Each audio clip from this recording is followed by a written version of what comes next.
Viewers, welcome to my channel. आज हम rich dad poor dad book का 8 chapter का सेकंड पार्ट पढ़ने जा रहे हैं।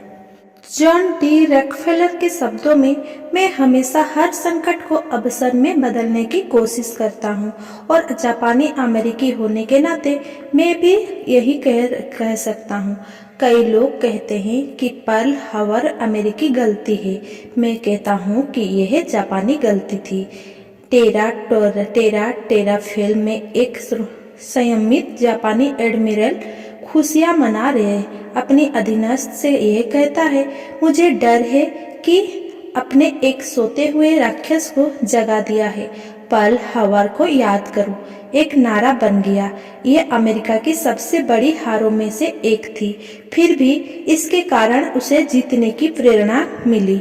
इस बड़ी हार से अमेरिका को ताकत मिली और अमेरिका जल्द ही दुनिया में एक बहुत बड़ी ताकत के रूप में उभर कर सामने आया। असफलता जीतने वालों को प्रेरणा देती है और हारने वाले को बर्बाद कर देती है। ये जीतने वाले का सबसे बड़ा रहस्य और सूत्र है। ये वह रहस्य है जिसे हारने वाले नहीं जानते। जीतने वालों का महानतम रहस्य ये है कि असफलता जीतने की प्रेरणा देती है, इसीलिए उन्हें हार से डर नहीं लगता। मैं फोन टैकरेटन के शब्दों को एक बार फिर से दोहराना चाहता हूँ। जीतने का मतलब है हार से ना डरना।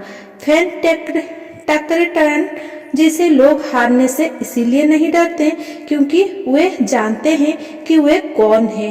वे हारने से नफरत करते हैं, इसीलिए वे जानते हैं कि हार केवल उन्हें ज्यादा बेहतर बनने के लिए प्रेरित कर सकती है। हारने से डरने और हारने से नफरत करने में बहुत बड़ा अंतर होता है। ज्यादातर लोग पैसा गंवाने से इतना डरते हैं कि वे हार जाते हैं। वे डुप्लेक्स के कारण ही दिवालिया हो जाते हैं। आर्थिक रूप से वे जीवन में बहुत ज्यादा सुरक्षात्मक खेल खेलते हैं और बहुत छोटे पैमाने पर खेलते हैं। वे बड़े घर और बड़ी कार तो खरीद लेते हैं, परंतु वे बड़े निवेश नहीं करते। वो प्रमुख कारण जिसके कारण 90% अमेरिकी जनता पैसे के लिए संघर्ष करती है, वो है कि वे हार से बचने के लिए खेलते हैं। वे जीतने के लिए नहीं खेलते। वे अपने फाइनेंशियल प्लानर्स या अकाउंटेंट्स या स्टॉक ब्रोकर्स के पास जाते हैं और एक संतुलित पोर्टफोलियो खरीद लेते हैं। ज्यादातर के पास सीढ़ी कम आमदनी वाले बॉन्ड, म्यूचुअल फंड और बहुत कम टैक्स में बहुत सा नकद जमा होता है। ये एक सुरक्षित और समझदारी पूर्ण पोर्टफोलियो होता है जो हार से बचने के लिए खेल रहा है, परंतु यह जीतने वाला पोर्टफोलियो नहीं होता। ये उस आदमी का पोर्टफोलियो होता है जो हार से बचने के लिए खेल रहा है।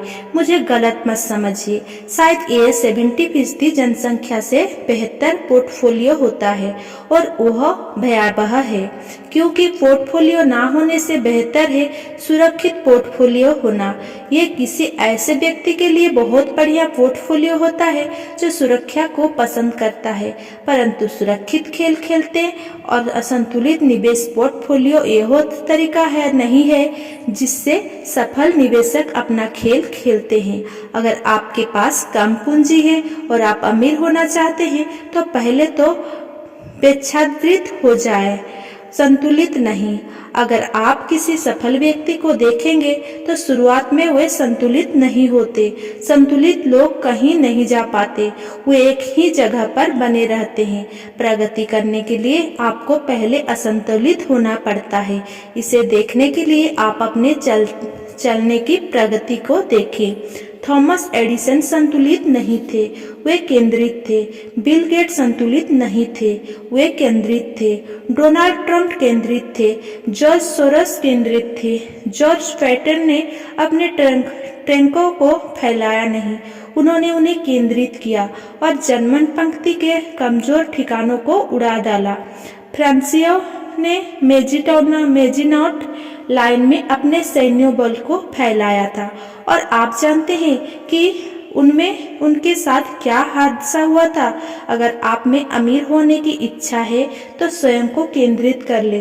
अपने बहुत से अंडों को केवल कुछ बास्केट्स में रख ले। वो ना करे जो गरीब और मध्य वर्ग के लोग करते हैं। वे बहुत कम अंडों को बहुत सी बास्केट में रखते हैं। अगर आप हार से नफरत करते हैं तो सुरक्षित खेलें। अगर हारने से आप कमजोर हो जाते हैं तो सुरक्षित खेलें। संतुलित निवेश का रास्ता चुनें। अगर आपकी उम्र 25 साल से ज्यादा है और आप जोखिम उठाने से डरते हैं तो बदले नहीं, सुरक्षित खेले, परंतु इसकी शुरुआत जल्दी करें। अपने अगले अंडे को जल्दी ही इकट्ठा करना शुरू कर दें, क्योंकि इसमें समय लगेगा।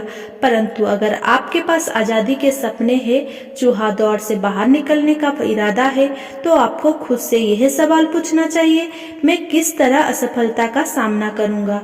अगर असफलता से आपको जीतने की प्रेरणा मिलती है तो शायद आपको कोशिश करनी चाहिए, परंतु केवल शायद। अगर असफलता आपको कमजोर बना देती है या आप पर मानसिक तनाव डालती है, उस बिगड़े तनाव की तरह जो हर बार कई चीजों गलत होने पर मुकदमा दायर करने के लिए वकील को ढूंढता है, तो सुरक्षित खेल ही खेले।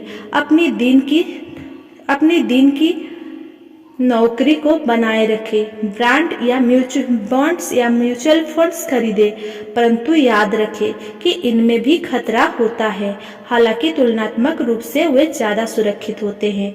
मैं यह सब इसीलिए कह रहा हूँ और टैक्सेस और वेंचर ट्रैक्शन का जिक्र कर रहा हूँ, क्योंकि संपत्ति वाले कलम को पढ़ाना आसान है।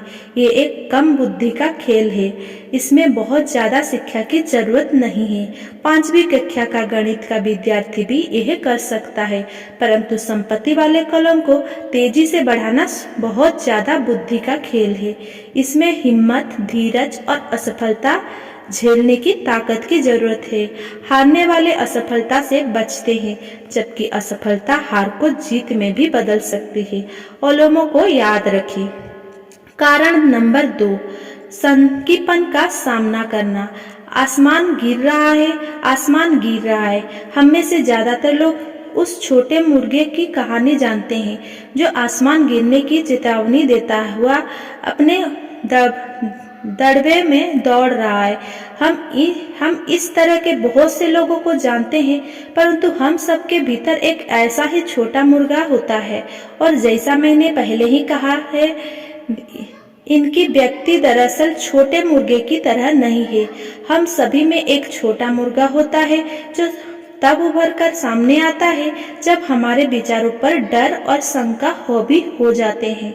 हम सभी के मन में शंकाएं होती है, मैं स्मार्ट नहीं हूँ, मैं पर्याप्त अच्छा नहीं हूँ, अमुक व्यक्ति मुझसे बेहतर है, या हमारी शंकाएं अक्सर हमें निष्क्रिय कर देती है। हम क्या होगा भला खेल खेलते हैं, क्या होगा अगर मेरे निवेश करने के बाद अर्थव्यवस्था धराशायी हो जाए, या क्या होगा अगर मेरा नियंत्रण खत्म हो जाए और मैं ऐसा पैसा वापस ना चुका सकूं, क्या होगा अगर घटनाएं मेरी योजना के हिसाब से ना हो, या हमारे कई ऐसे दोस्त होगा होगा या प्रियजन भी हो सकते हैं जो हमें अपनी कमजोरियों की याद दिला सकते हैं, चाहे हमने उनकी सलाह मांगी हो या नहीं। अक्सर कहते हैं, तुम्हें ऐसा क्यों लगता है कि तुम यह कर सकते हो, या अगर यह इतना ही बढ़िया होगा तो हर कोई ऐसा ही क्यों नहीं कर रहा है, या यह कभी सफल हो ही नहीं सकता। तुम्हें पता ही नहीं है कि तुम किस बारे में बात कर रहे हो। शंका के ये 3 कई बार इतने तीखे होते हैं कि हम काम करना शुरू ही नहीं कर पाते। हमारे दिल में डर बैठ जाता है। कई बार हम सो भी नहीं पाते। हम आगे बढ़ने में असफल होते हैं तो हम सुरक्षित चीजों के साथ ही बने रहते हैं, और अवसर हमारे पास होकर गुजर जाते हैं। हम जिंदगी को अपने पास से गुजरते हुए देखते रहते हैं, और हम अपने शरीर में जकड़न के कारण बिना हिले डुले बैठे रहते हैं। हमने इसे अपनी जिंदगी में कभी ना कभी इस तरह से महसूस किया होगा, और कई लोग के साथ यह बहुत बार हुआ होगा। फाइडेलिटी मैगलन म्यूचुअल फंड के पीटर लिंच आसमान गिरने की चेतावनियां को शोर कहकर पुकारते हैं और हम सभी इसे सुनते हैं। शोर या तो हमारे दिमाग में सुनाई देता है या फिर यह बाहर से आता है, प्राय दोस्त से, परिवार से, सहकर्मियों से और मीडिया से।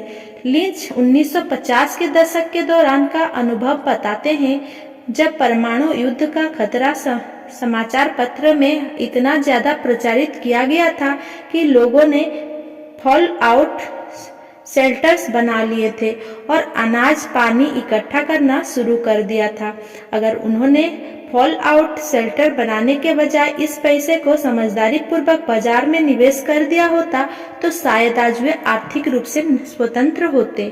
जब कुछ साल पहले लॉस एंजल्स में दंगे भड़के तो सारे देश में बंदूक की बिक्री बढ़ गई। वाशिंगटन राज्य में एक आम आदमी होमबर्गर के मांस के कारण मर जाता है और एरिज़ोना हेल्थ डिपार्टमेंट सभी रेस्तराओं को आदेश देता है कि बीफ को अच्छी तरह से पकाया जाए।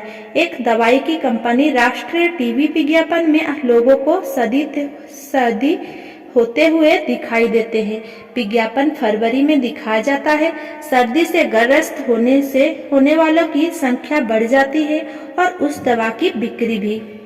ज्यादातर लोग गरीब होते हैं क्योंकि जब निवेश की बात हो आती है तो संसार में ऐसे छोटे मुर्गी की संख्या बहुत है जो यह चिल्लाते हुए घूम रहे हैं, आसमान गिर रहा है, आसमान गिर रहा है। और छोटे मुर्गे इसीलिए प्रभावित होते हैं क्योंकि हम सभी के अंदर एक छोटा मुर्गा होता है। विनाश की अफवाहें और बुरे समय की कल्पना से आपके मन में शंका और डर पैदा ना हो, इसमें बहुत ज्यादा बहादुरी की जरूरत होती है। Thanks for watching. Please like, comment, share and subscribe.